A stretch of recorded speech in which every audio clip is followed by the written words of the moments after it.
Hi to all. Today we are going to see the topic about languages, type of computer languages. Why I am discussing this topic?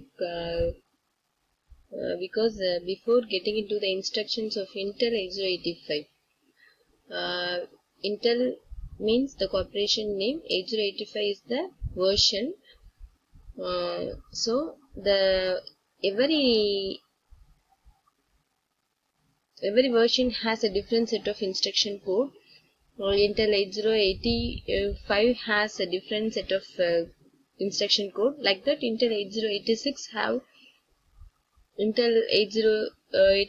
have a different set of instruction code. For example, if we take a language like if you know the language Tamil, that have a different type of grammars, words, and all the things. And also, if you take the language English, it has a different types of grammar and vocabulary and words and all the things like that. Intel 8085 have a Intel 8085 microprocessor have different set of instructions. And then Intel 8086 have a different set of instructions, and 404 and all the things like that. Okay. For example, in detail you can see if we take the C program, it has a different type of instructions. For example, hash include, start with hash include, void main, like that. If you take a Java, it has a different set of instruction. For example, import java.io.h and start with public static void main, like that. Okay, so these are all the instructions, because computers or one-day machines, it does not do anything. If the human gives the instruction, it operates the instructions and give the results and the things. Okay, so before we enter into the instruction set of Intel 8085, I knew you have to know about the types of computer languages. Okay, because the Intel 8085 have the instructions in the machine language, have the instruction in the assembly languages.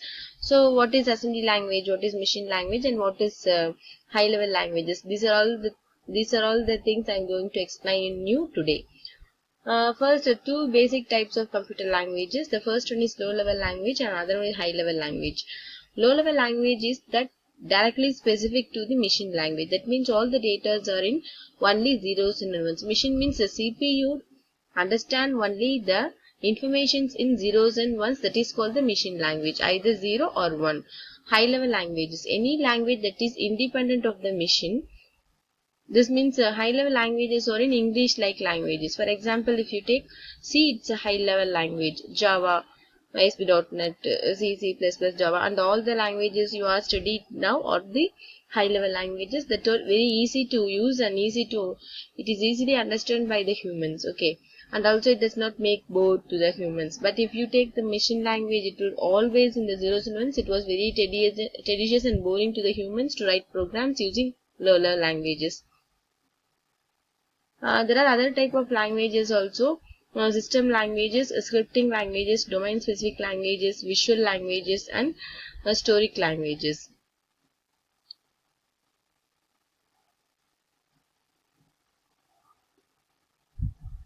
So this is the machine language. Machine language means all the codings are only in either 0 or 1. Machine language is the lowest and most elementary level of programming language and was the first type of programming language to be developed. Machine language is basically the only language that a computer can understand till now. In fact, a manufacturer designs a computer to obey just one language, its machine code, which is represented inside the computer by a string of bits called zeros and ones. The symbol 0 stands for the absence of an electronic pulse, 1 stands for the presence of an electronic pulse.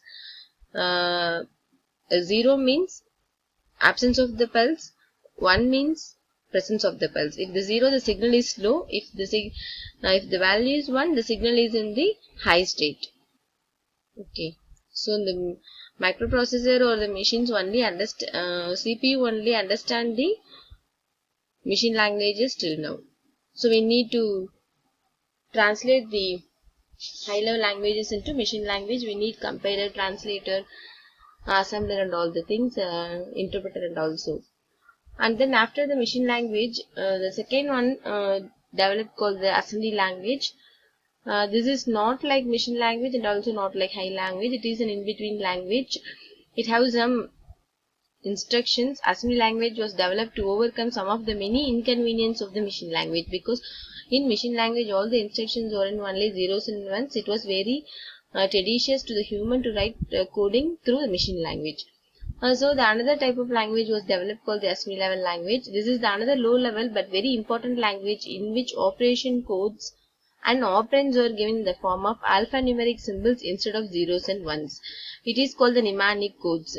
In assembly language, the instructions are not in zeros and ones, not in fully in English. It is in the combinations of the both alphanumeric symbols and some codings, mnemonic codings. These alphanumeric symbols are known as mnemonic codes. So assembly languages used only mnemonic codes. Machine languages used only 0 and 1. Assembly level languages used the symbols called mnemonic codes and can combine in a maximum of 5 letter combinations. Example, you can see this add for addition, sub for subtraction, and start, label, like that. These are all the assembly level languages. It is also known as symbolic programming language. The Intel 8085 is basically use this mnemonic codes. You will see in my further classes how to write programs in Intel 8085 instructions using the Intel 8085 instructions. The instructions of the assembly language are converted to machine language by a language translator, and then they are executed by the computer. Okay, because the computer, the microprocessor only understands the machine language, but the assembly level languages are in the mnemonic code, so we need a converter. For example, if you knew only Tamil, but the other person knew only Hindi, so if you both want to communicate, you need a translator, right? So like that, the machine understand only zeros and ones, that means machine language, but the assembly level language programs are in the mnemonic code. So we need the instructions of the assembly level language are converted to machine language by means of assembler, by a language translator, that's called the assembler, and then they are executed by the computer. So the advantages between the both two languages, advantages of assembly language is easier to understand and use as compared to the machine language. Yes, of course, because machine languages are in only zero and ones. If you imagine, you people are very getting very bored writing programs in C++ also, and find difficult to write programs in C, Java. But if you are all writing programs in machine language, what will you all do? I don't know. Assembly level language is easier to understand and used as compared to machine language. Okay, it is easy to locate and correct errors. It is easily modified. But in machine language, like machine language, it is also machine dependent. Have specific. Since it's machine dependent, the programmer also need to understand the hardware. Okay. And then this finally we reach the high level language. This is high level languages or the English like languages. For example, the human understand the English language easily throughout the world. So high level computer languages use the format that are similar to English. For example, if you take C, the codings are like that. If you want to make a decision making, it use the keyword if, condition, then, like that. If you're looping, it uses the for, while, and all those things. In Java, and also you can take import java dot import files, and then the public static void main and start the main function. All the instructions are in the English languages only. It is basically similar to the English language. The purpose of developing high-level language was to enable people to write programs easily in their own native language environment. That means in English language. High-level languages are basically symbolic languages that use English words or mathematical symbols rather than mnemonic codes. Okay. Once again, I remind that machine languages are only in 0 and 1s. Okay. Assembly level languages are using mnemonic codes. The mnemonic codes are called, for addition it use the word add, subtraction it use the word sub, and then it does not have the keyword for multiplication and division. Addition is used for multiplication, and subtraction used for division and all the things, but it also compared to machine language, ASME language is better, but not compared to high level language, ASME language is not better. High level language is only better for the humans to write programs easily.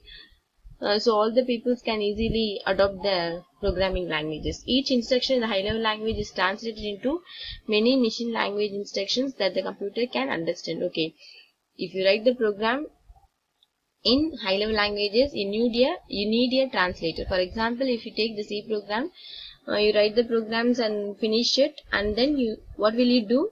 You compile the program. Compilation means checking the errors. If it does not have any error, it is converted into the machine language by the compiler. Okay, compiler is a program. It's a translator program. It translates the high level language program into machine level language program. So that process was done in compilation. The compilation means by checking error. If it does not have any error, that C program was translated into machine level language program. So we have the class files in the C folders and all the things. Okay.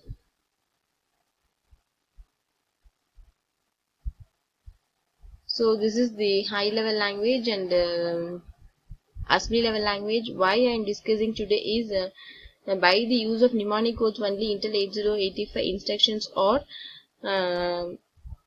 developed. So if you want to design programs in 8085, the instructions are all in the mnemonic codes only.